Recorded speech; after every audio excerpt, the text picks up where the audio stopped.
Welcome to Stories Untold, a podcast about immigrant entrepreneurs, the businesses they've built, and the challenges they've faced along the way.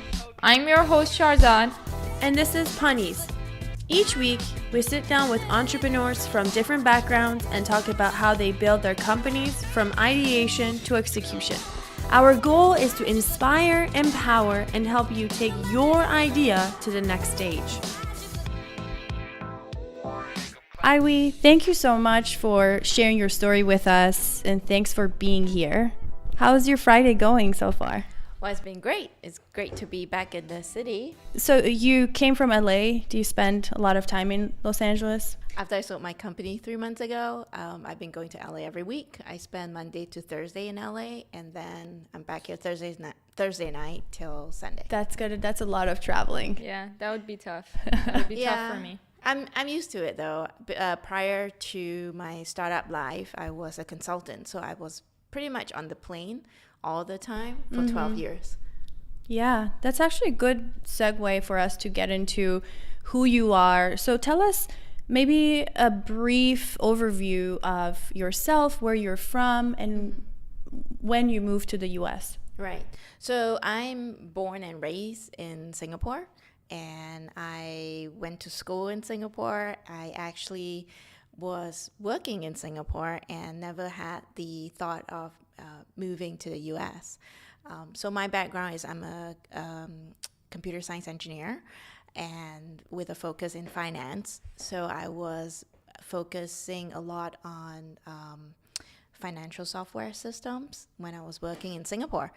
And then back then, there was a huge demand because back in 1999 or 98, you guys are probably too young to remember, everybody thought that when Y2K hit, ATM machines will start spitting out money because nobody understand how financial systems will react when we hit the year 2000. So there was a big rush for all the financial systems to be ready for the year 2000. And that created a demand for financial software engineers. And I was, just being adventurous. So I just put my resume out there online. And I was very surprised that I was offered 7 jobs in the US. Wow. And at that point, I thought, well, I was in my 20s. There's really nothing much to lose. If I don't like it, I can always go back to Singapore. And in my mind, I'm like, well, I speak English. They speak English. How hard can it be, right? So I decided to take the plunge, and I moved here in 1999. Is English taught in schools in Singapore? Is that where you had learned English from? Yes, English is our first language. And then, that it's a second language based on your ethnicity. So I'm Chinese, so my second language is Mandarin. So the education system in Singapore is bilingual. So everybody needs to learn to read and write 2 languages minimum. So I thought, because I already had a good English foundation, it wouldn't be that difficult to adjust. But I was wrong.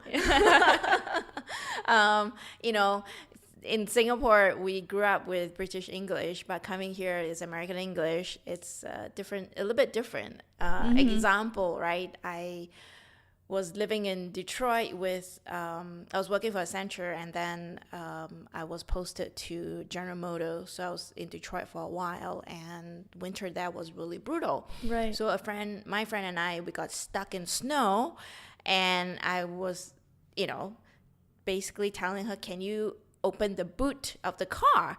And she looked at me, she's like, which part of the car is the boot? I don't know. Trunk, right? The trunk. Oh. Yeah, so things like that I have to learn and adjust, and I used to drive on the left-hand side of the road, yes. Whereas Americans drive on the right. So subtle things like that you never expected. It became apparent to me that it was a huge adjustment. Did you move by yourself or with family? Did you know anyone here at all? No, I didn't know anyone. No, I just came here and had an open mind. I think that's the only thing I could do, to have an open mind. Although, the first, I would say the first 6 months was really tough in adjusting, trying to learn the culture. For example, American sports is a huge I still haven't been able to adjust to that life. Football, baseball. Yeah. So, and a lot of conversations at work is around sports, right? It's like, how can I immerse in a conversation? I have no idea what baseball is, or American football, because I watch rugby, right? So for 6 months was really challenging, but I was very fortunate to have coworkers who were, able to help me to acclimate and answer all my stupid questions, and, over time I learned the American culture. You worked in a few different companies. So tell us about, your involvement in technology and how you ended up being in Silicon Valley. Right. So I've always been in tech. The first was Accenture, right? I've always been focused on implementing financial systems.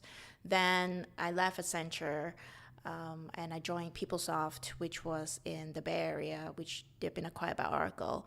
And it was because of PeopleSoft that I moved to the Bay Area. And so I stayed in the Bay Area for a while, and then and part of me was I always wanted to start my own business. So I decided to take the plunge and I started my own consulting business. So my focus was enterprise financial system implementation, but very focused on government and education sector. So I ran my own consulting company for a good 4 to 5 years. Before I decided to call it quits, because at that point I've been dealing with financial systems for almost 12 years. When you put computer science and finance together, it's really dry, right? And counting other people's money is really not that fun. And so I decided that, this is a good time that I should reset. Personally, I was also going through a very bad divorce. So it was a chapter in my life that I want to give it a pause to decide what I want to do next. So you backpacked for a year. You've learned so much about yourself. When you were coming back to the U.S., what was your plan? And were you at all nervous to come back to the U.S. after 1 year of self-discovery? I think I wasn't nervous coming back. I think I was not more unsettled that I don't know what I want to do. I knew that I didn't want to be a financial software engineer anymore because it was not fulfilling, even though, it's a very comfortable paycheck. But I didn't know what I wanted to do next. So that was, and I'm, being an A-type person is like not knowing, it's very agitating and annoying, and I'm very impatient. But, everybody's like, take your time. I just feel like sometimes, I just can't take my time, right? So I try to keep myself busy, and there are friends who needed, consulting work. I'm like, okay, fine, I'll help out. And what kind of work were they doing? Or a friend was starting a fashion startup and needed some technology advice. So I was able to help a couple of startups from a technology front because, I'm an engineer. I'm able to tell them what's the best way to build a scalable architect. You don't want your site to crash, right? If like 100 people come to a site at once, you don't want your site to crash. So things like that, I was helping out, giving advice. And then another friend of mine, she was selling food at farmers market. So I thought, okay, you know what, I'll help you. Since I'm jobless, I have nothing to do, I can sit still. So at the farmers market, I was helping her give out samples, which is very common, right? At farmers market or grocery stores. And my job was to ask people if they like the product, right? I would give out a sample, say, hey, did you like the packaging? Did you like the taste? And I was like writing it down. It is so antiquated, and I was very surprised. And I asked her, isn't there a better way to do it? She said, well, she could ask friends and family, but friends and family can be biased because no one's going to tell you your products suck, right? Or focus group, which can be expensive, right? It was beyond reach in terms of the expense for a small company. So that was when I had a light bulb moment because I was asking her, is it, is consumer insights just not accessible for a company like hers? And she said, yeah. So I started doing a lot of research on the industry and realized that when people think of consumer research or consumer insights, they think of Nielsen, they think of big companies, which is like $100,000, right? Which is unreachable for a lot of small, medium-sized business. So I thought, okay, this will be my next life challenge. Okay. Yeah, what can I do to help my friend easily get access to health and wellness consumers and get her the insights really quickly and affordably. What was the very first step you took after you had the idea? So being a consultant for 12 years, right? Basically, I've learned that you need to really ask the business stakeholders how the business work, what are your pain points. For example, like I need to build a solution to solve your pain point, right? I can't just build a solution for the sake of building where you guys know there are a lot of apps out there that don't solve any problem. For me, I feel like the things that I build, it needs to solve someone's pain point. I basically went to a lot of CPG conferences, exhibition, and basically talked to hundreds of entrepreneurs in that space and try to understand how their business work, understand if they are facing the same problems as my friend, right? And also validating, hey, if I built this for you and at half the price of what the market is charging, does that sound interesting to you? So basically, I was validating if my light bulb moment can be a business. So Aihui, the business that you just described to us, is that your EdgiLife business or is that LoveWithFood? EdgiLife. The whole idea about EdgiLife is about helping consumer packaged goods company connect with edgy consumers in life. That's why it's called EdgiLife. And how do I connect CPGs with the edgy early adopters, consumers?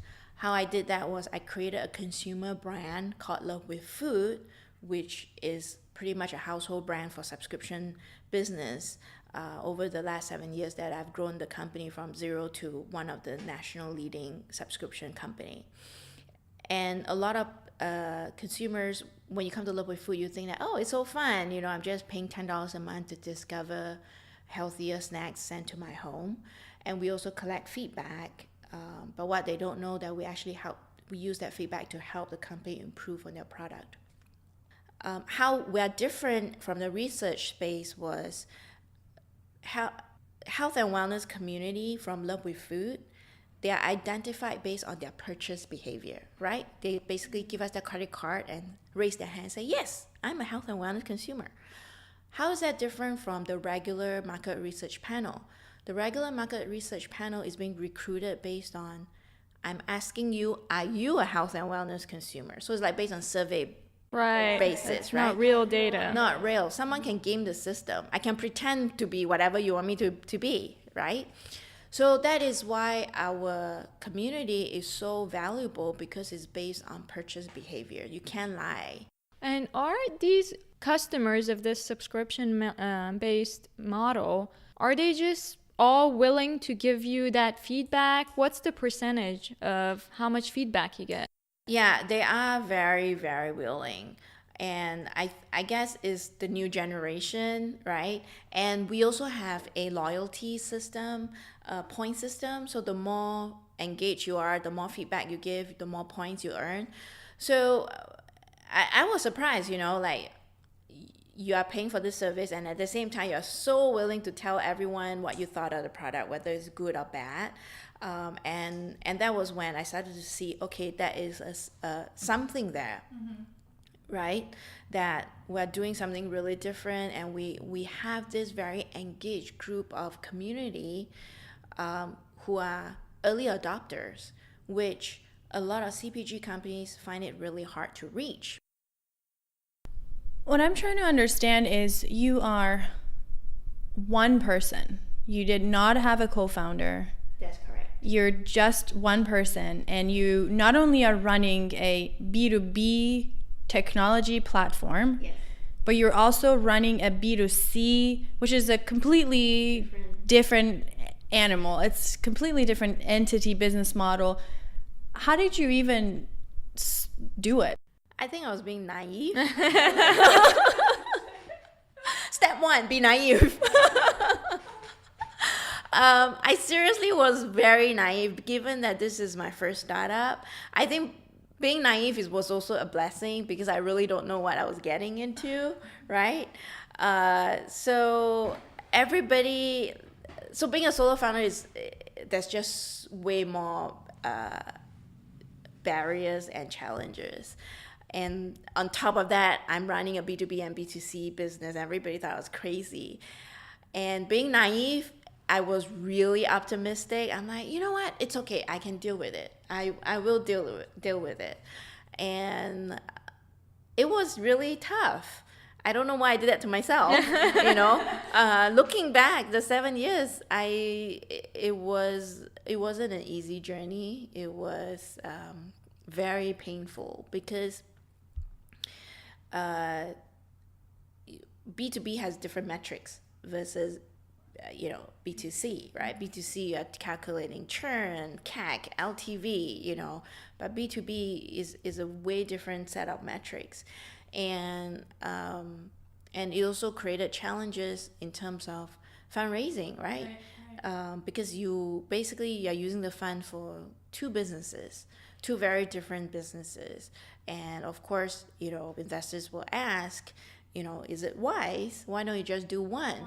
But you need both, because you do need the consumer community to be the necessary evil to feed data to EdgiLife, right? To make sure that we have sufficient data to give to the CPG companies.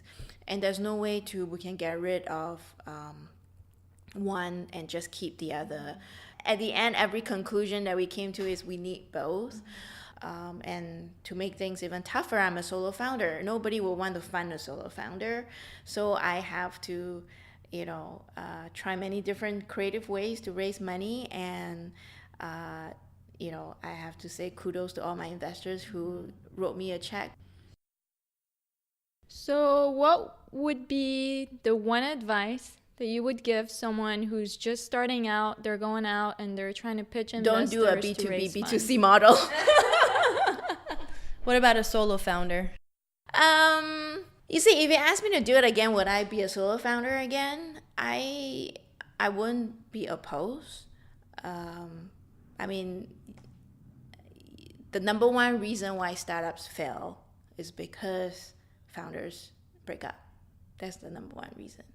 For me, yes, it is difficult to raise money. It was difficult to run the business by myself, but I had no co-founder. I had no one to fight with. I had no one to agree or disagree. I can just analyze, discuss with the team, and in the end, I make the final decision. I can move really fast. That was the advantage of the company.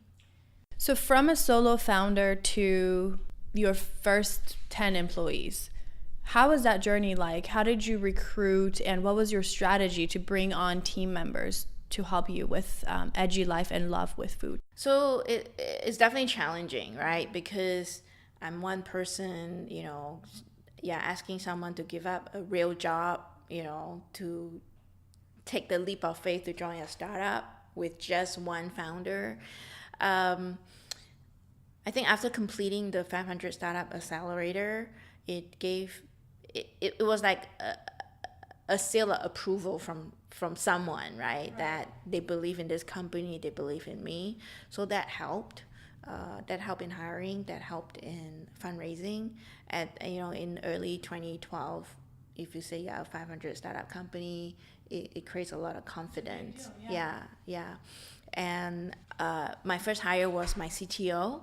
And So, I'm the engineer behind the company, right? But I cannot be the engineer forever. I need to hire an engineer to take over. So I know that I cannot afford to pay a Silicon Valley salary. So using my immigrant status as my advantage, I reached out to the Ruby on Rails community in Singapore, where I'm from. And I basically wrote a job description. If you can get your ass on the plane right now, you're hired. That's the only requirement. Yeah, Plus, just show me a GitHub and get on the plane. And my CTO took the leap of faith. He actually came here and he joined me at 500 Startups. We went through the 3 months accelerator program. And after that 3 months, he continued to work with me from Singapore. And once we got his H-1B visa, he moved here permanently. Actually, joining 500 startups or any of the big accelerators in, Silicon Valley, it's not easy because there are hundreds of great other startups that are basically competing for the same competition. What is the one advice or what's the one tip you would give to any startup out there that wants to join these accelerators? You need to figure out how to stand out, For example, for me at 500, I always use what makes me different to stand out, correct? So in this case, I'm a solo founder. Some people may see their weakness as weakness. I see my weakness as my advantage, right? And so when I had the meeting with 500 startup, I did a demo, give them the pitch, and then showed them that I built the site. At that point I was able to get 70,000 fans on Facebook myself, and they asked me, how big is your team? I'm like, just me. They're like, just you? I'm like, just me. And they were like, how's it possible that an engineer can do social media marketing? So my answer is, well, you want to know? You write me a check, I'll teach you. And they were impressed. They were like, okay, we are very impressed that being a solo founder, you can do so much yourself, right? You are able to grow social media, get CPG brands to work with you, build a site on your own. They say, okay, now we're really curious. If we write you a check for 50,000, what else can you do?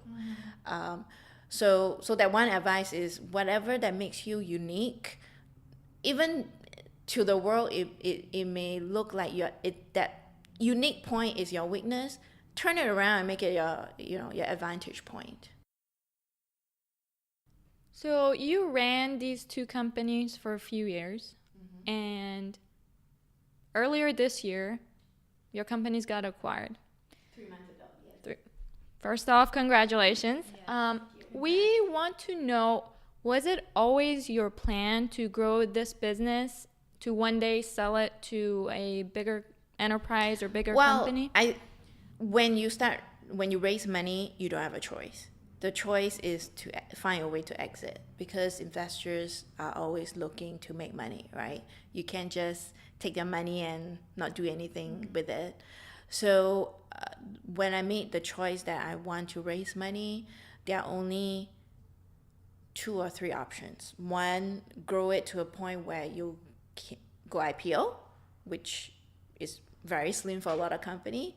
2, grow it to a point that you can sell and make returns for investors. And 3 is which is really most unlikely for startup, is you have made so much money, you're so profitable that you can actually buy back the shares. Yeah. So there are only 3 options, and all 3, it's some kind of exit. So that comes with the game of raising money.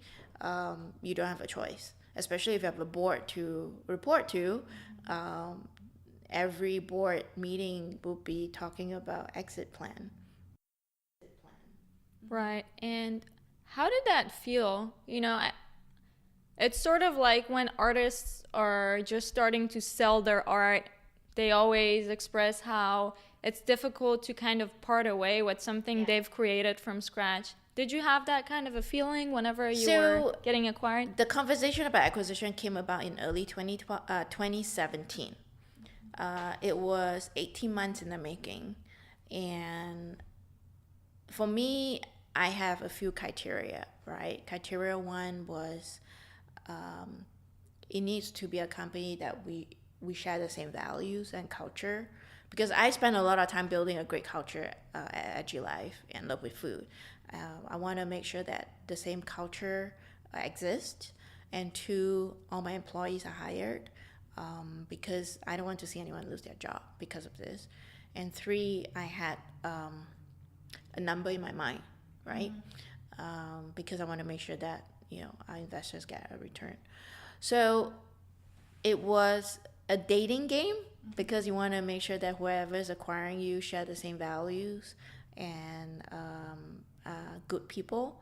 So 2017, when the conversation started, it was very emotional for me because you know that there will be one day you're going to sell the company, but you just don't know when, right? And when it started, it's just like so surreal. It's like, oh my gosh, I may not be the CEO next month, right? Emotionally, it was very hard for me to let go.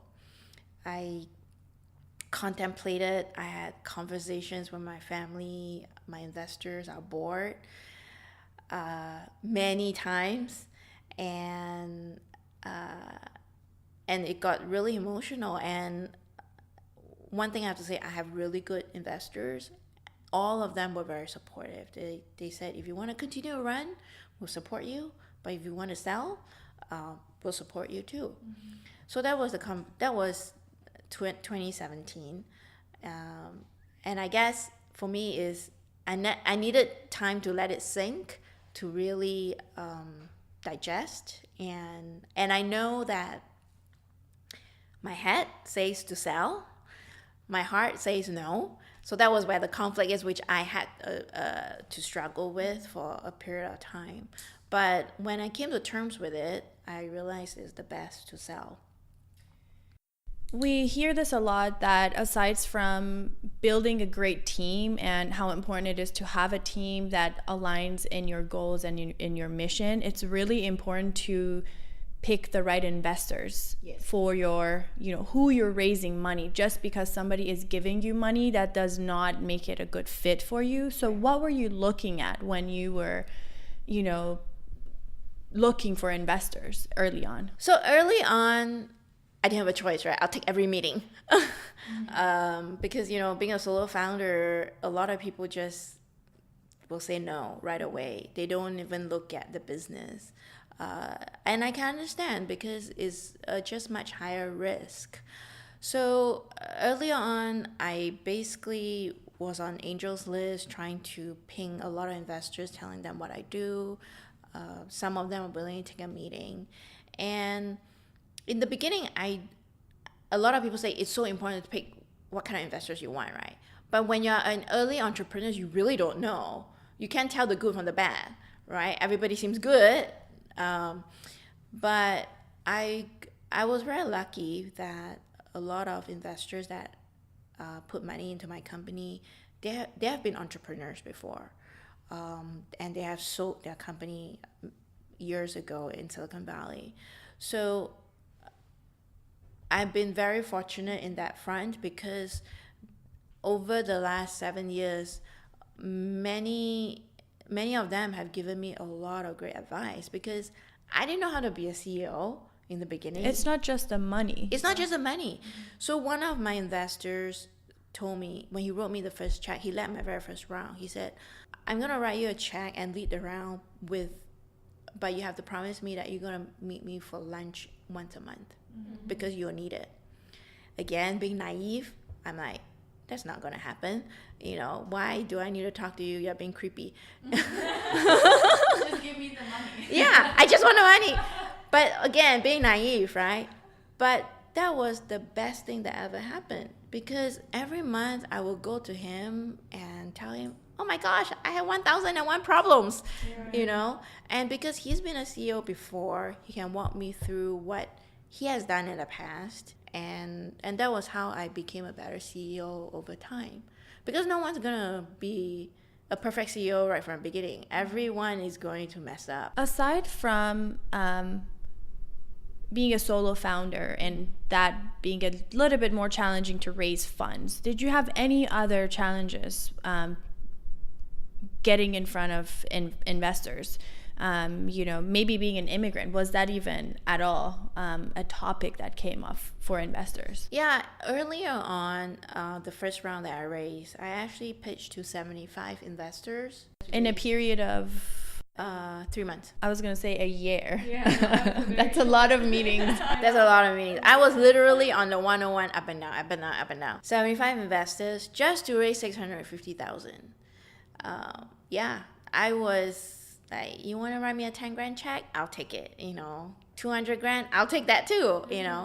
But that's when you're a solo founder, you just have to keep on hustling, right? So I took a meeting with a VC, and basically the first 5 minutes, she looked at my background and she was like saying, I don't have an Ivy League education. I didn't go to MIT or I didn't go to Stanford. And her conclusion was, you'll never be able to raise money, honey. So I was like, okay, she was wrong, bitch. And I left. That was the shortest meeting. Yeah.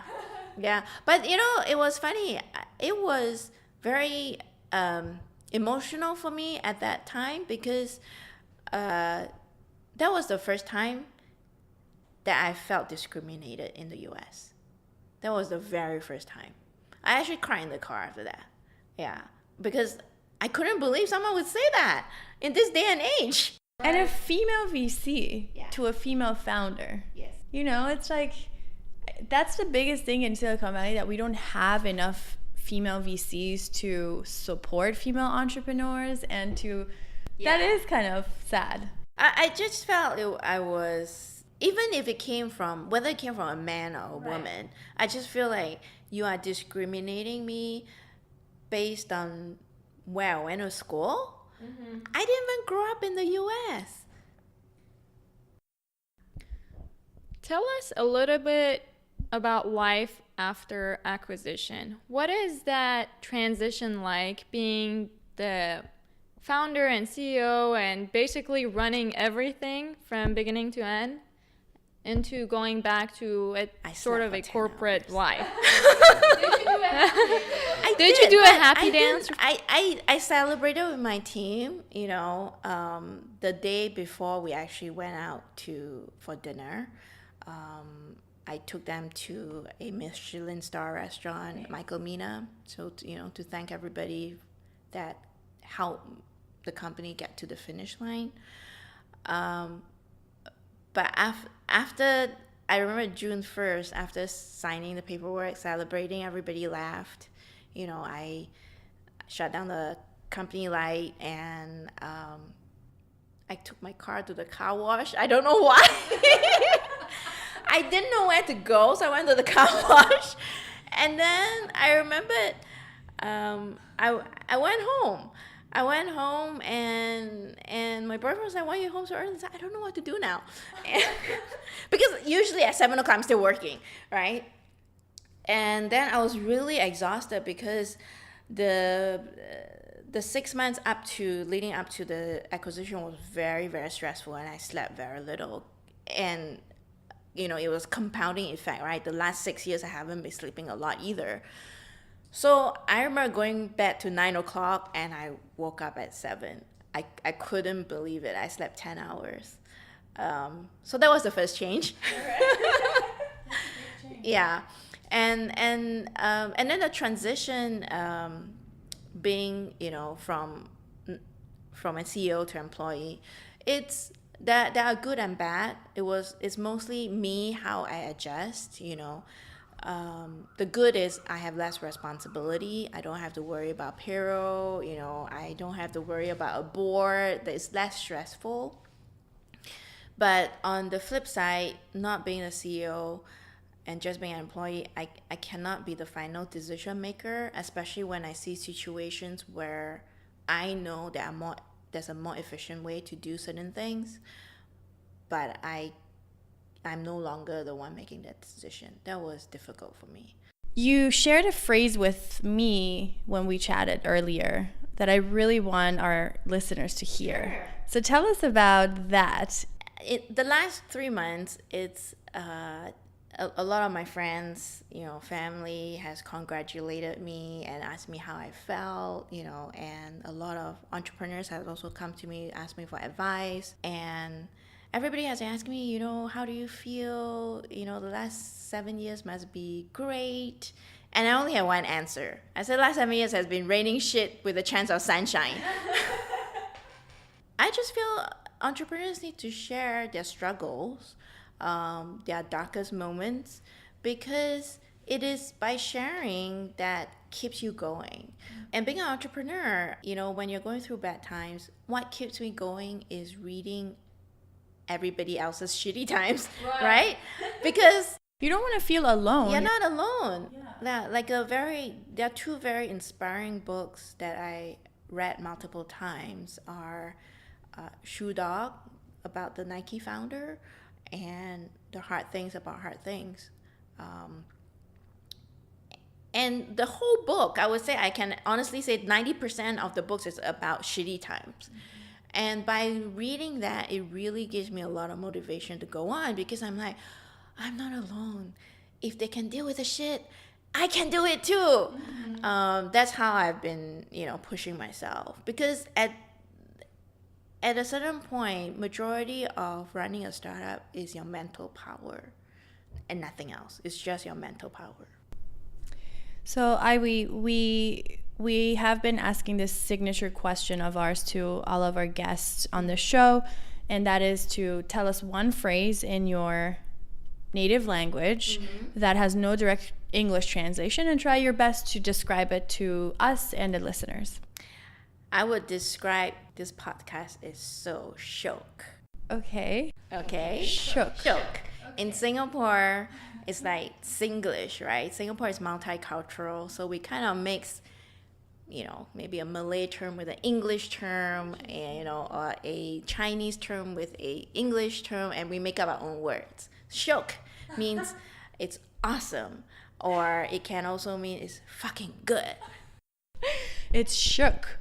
I like it.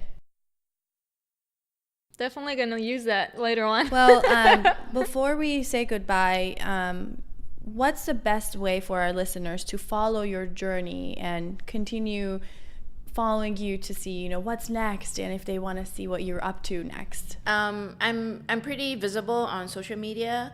LinkedIn, you can find me on LinkedIn, on Twitter, on Instagram. So anyway, I also have a personal blog. If you go to aihuiong.com, that you can find how to contact me there. Okay, and just for all our listeners, we will be linking whatever you just shared in our show notes, so they'll be able to find you there. Well, thank you so much for being here with us. We know you have a very busy schedule, and have a great rest of your week in sunny, beautiful San Francisco before you head back to LA. And we wish you all the best in your future endeavors. Thanks for being here, Aihui. Well, likewise. Thank you for inviting me.